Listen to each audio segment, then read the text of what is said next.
Letter from King Leopold II of Belgium to colonial missionaries, 1883.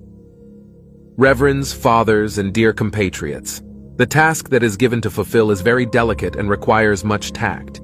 You will go certainly to evangelize, but your evangelization must inspire above all Belgium interests.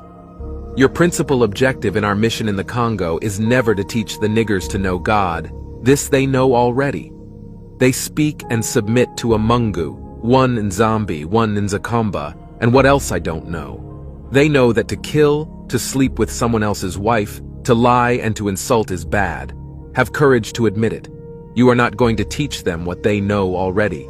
Your essential role is to facilitate the task of administrators and industrials, which means you will go to interpret the gospel in the way it will be the best to protect your interests in that part of the world. For these things, you have to keep watch on disinteresting our savages from the richness that is plenty in their underground. To avoid that, they get interested in it and make you murderous competition and dream one day to overthrow you. Your knowledge of the gospel will allow you to find texts ordering and encouraging your followers to love poverty, like, "Happier are the poor because they will inherit the heaven," and "It's very difficult for the rich to enter the kingdom of God." You have to detach from them and make them disrespect everything which gives courage to affront us. I make reference to their mystic system and their war fetish warfare protection, which they pretend not to want to abandon, and you must do everything in your power to make it disappear.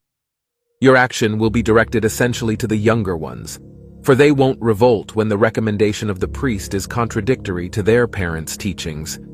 The children have to learn to obey what the missionary recommends, who is the father of their soul.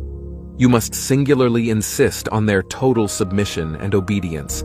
Avoid developing the spirit in the schools. Teach students to read and not to reason. There, dear patriots, are some of the principles that you must apply. You will find many other books which will be given to you at the end of this conference. Evangelize the niggers so that they stay forever in submission to the white colonialists, so they never revolt against the restraints they are undergoing. Recite every day, "Happy are those who are weeping because the kingdom of God is for them." Convert always the blacks by using the whip. Keep their women in 9 months of submission to work freely for us. Force them to pay you in sign of recognition goats, chicken, or eggs every time you visit their villages. And make sure that niggers never become rich. Sing every day that it's impossible for the rich to enter heaven. Make them pay tax each week at Sunday Mass. Use the money supposed for the poor to build flourishing business centers. Institute a confessional system, which allows you to be good detectives denouncing any black that has a different consciousness contrary to that of the decision maker.